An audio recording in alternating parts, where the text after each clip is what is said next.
is the Scarlet Faithful Podcast. I'm Aaron Brightman coming to you on Wednesday, January 3rd to preview Rutgers at Ohio State Wednesday night, 7 p.m. Eastern on BTN. Huge opportunity for the Scarlet Knights, and one in which they're pretty heavy underdogs, about 10-point dogs. Ken Palm has them as 10 points. I think the line opened at 9.5 on Tuesday night. This is a big opportunity for Rutgers to notch a first Big Ten win. Obviously, they've only played one game so far. That was Illinois at home, which was a big loss. Illinois, obviously, one of the better teams in the conference.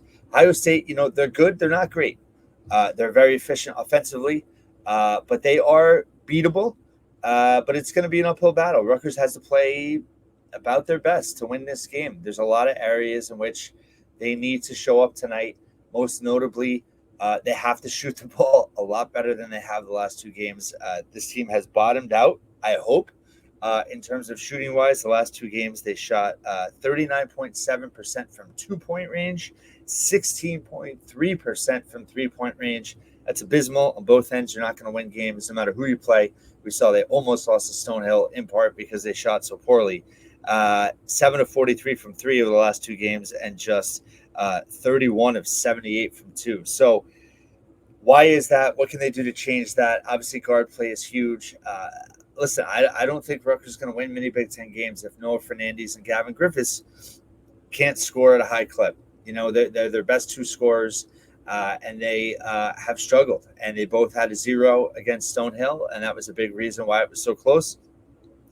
I think tonight, doesn't Jermichael Davis, Pikel talked about being out with a bone bruise. He missed the Stonehill game. That's usually not a day-to-day type injury. So I wouldn't expect him to play tonight. I wouldn't say he's not declared out or anything official, but I think you have to look at Derek Simpson and Noah Fernandes in this game. They have to take control of the offense. They have to dictate pace.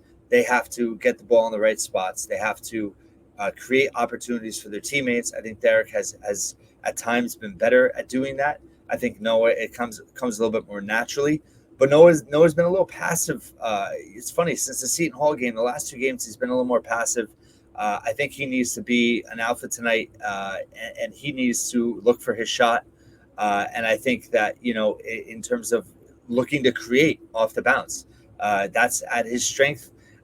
This is a game in which, Ohio State, Rutgers cannot afford to allow second chance opportunities. They're a very good offensive rebounding team. We know that's a major concern coming into this game. Ohio State, a 36.7 offensive rebounding rate, 24th in the country.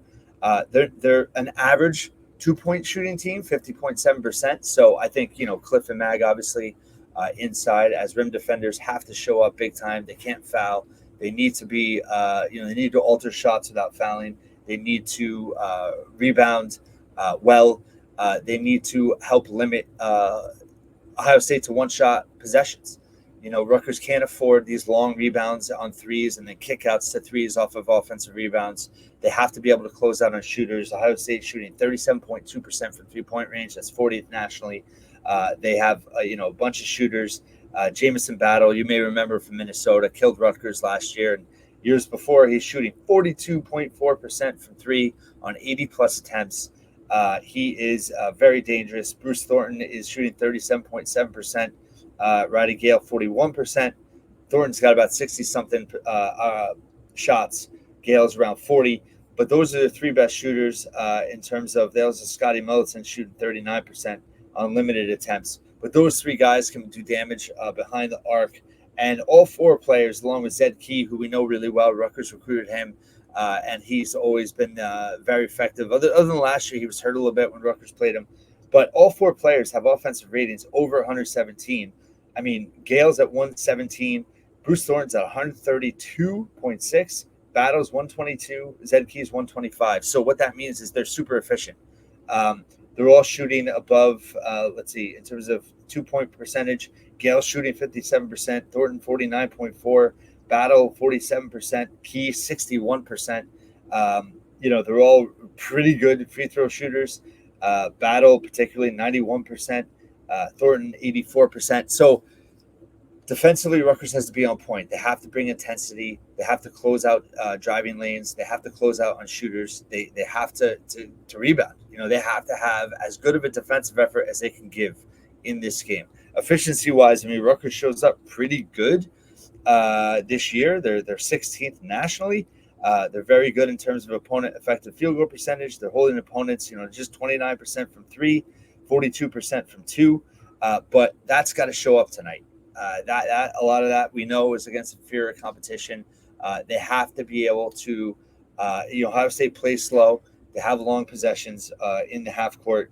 They're averaging over 18 seconds per possession, which is almost 287th nationally. Rutgers is holding opponents to 19.3 seconds per possession, which is 361st. So Ohio State wants to play slow. Rutgers defensively wants to slow you down. So that is something where Rutgers has to be committed the entire possession. They can't have defensive breakdowns the last 5 seconds of the shot clock. They have to be all in. The bench has to be ready to show up tonight. I think you're going to see Austin Williams be able to make an impact defensively. They need that. I think that in terms of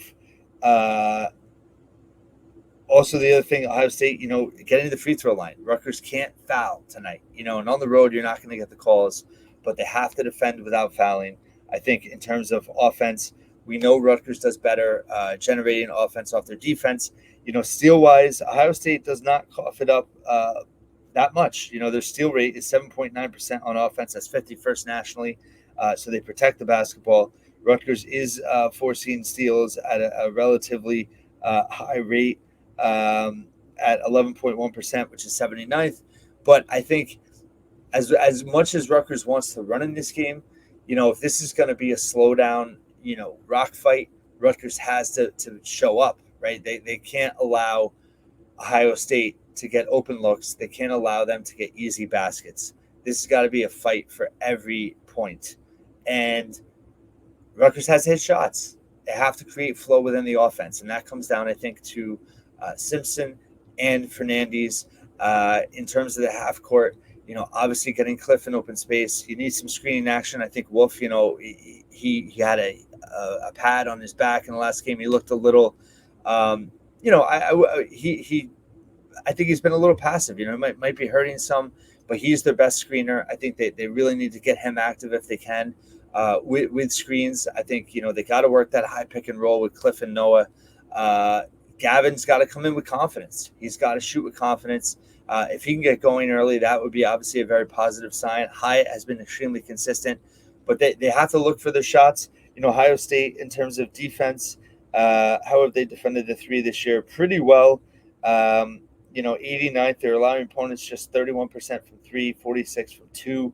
But Rutgers right now is sub 300 in every shooting category, just 29% from three, 45% from two, and 64.7 from the free throw line. That's sub 300 in every category. I just believe that, they're due, and is it going to happen this game or not? I don't know, but it's not just going to happen, right? It's not just luck. I think the last two games, it's been way too much ISO, way too much kind of taking what the defense gives you in terms of settling for long twos. You don't want to take long twos. They missed a lot of layups against Stonehill. They have to finish inside. They have to draw contact and get to the line. Their best free throw shooters have to get to the line. I mean, Noah and Simpson, need to create off the dribble, and they need to force contact at the rim. And then, looking for kickouts to Gavin and Hyatt are going to be there, I think, if they can do that. Obviously, this team as a whole needs to rebound.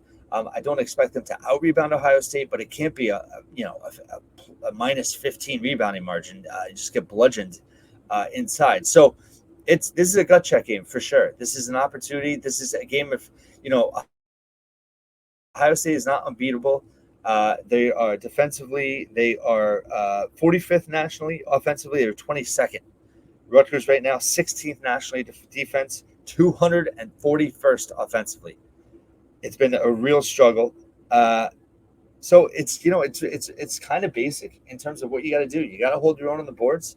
You got to defend. And you got to make shots. And I think it's got to be the mindset of this team. The leadership of this team has to step up. Guard play has to be there. Cliff has to be really tough inside. This is Mag's 5th game. I'm hoping some of the rust falls off in this game. He always plays well against Ohio State, And I think this team has, the guys that were on this team last year that lost that game at Ohio State off that shot that should not have counted. They're going to have a little bit extra juice, I would hope, going into this game. I think it's good that they're on the road this whole week. They're at Iowa on Saturday at noon, so that's kind of an extended trip. It's going to be a chance for them to not start fresh in the new year. That's a little bit of cliche, but I think that, after they had this period of 3 games in 3 weeks, they had finals, there's no school right now. They're on the road. They have 0 distractions in that regard. And I'm hoping this is a resetting point for them. They played so well at Seton Hall only about 2.5 weeks ago. And they need to recapture that. The way they were so active, they had urgency, energy on the court. They have to bring that tonight to have a chance. And, I think that this is certainly a winnable game if Rutgers plays smart, and plays with intensity. Ohio State's not going to give it to them. But, this is certainly something that where I think it's a little bit, this is a big week for them. They got to go 1-1 on the road. And, if you win this game, then it gives you all the momentum going into Saturday. So it's one game at a time, of course. But I think, there's been a lack of cohesiveness in the rotations. I think you see Peichel, shorten the rotation some in this game. I think if Davis is out, you're going to see a heavy load of Fernandez and Simpson. Griffiths obviously has to be able to hold his own defensively, but I think they really need to prioritize his shot. When he's on the floor, no one Simpson got to look for him. Hyatt has to provide toughness on both ends of the floor. He's got to be able to rebound in this game. When Wolf is in there, he's got to be able to rebound as well. So this is, certainly I get why people are pessimistic about this team. This is a real telling game tonight, I think, to see how they show up and how they perform. Because, like I said, this is certainly a game that can raise the ceiling for this season and give them some much-needed momentum. I like that they're on the road, and I think this team's mentality will shine through. I expect them to play well. That doesn't necessarily mean they're going to win, but the opportunity is there.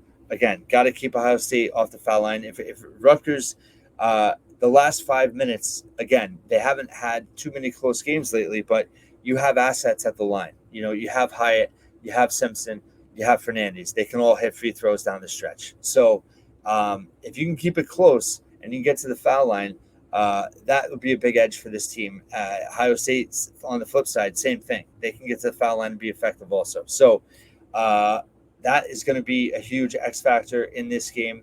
We'll see what happens. And I'll be back with my rapid reaction after the game. Thanks for listening and watching once again here at the Scarlet Faithful.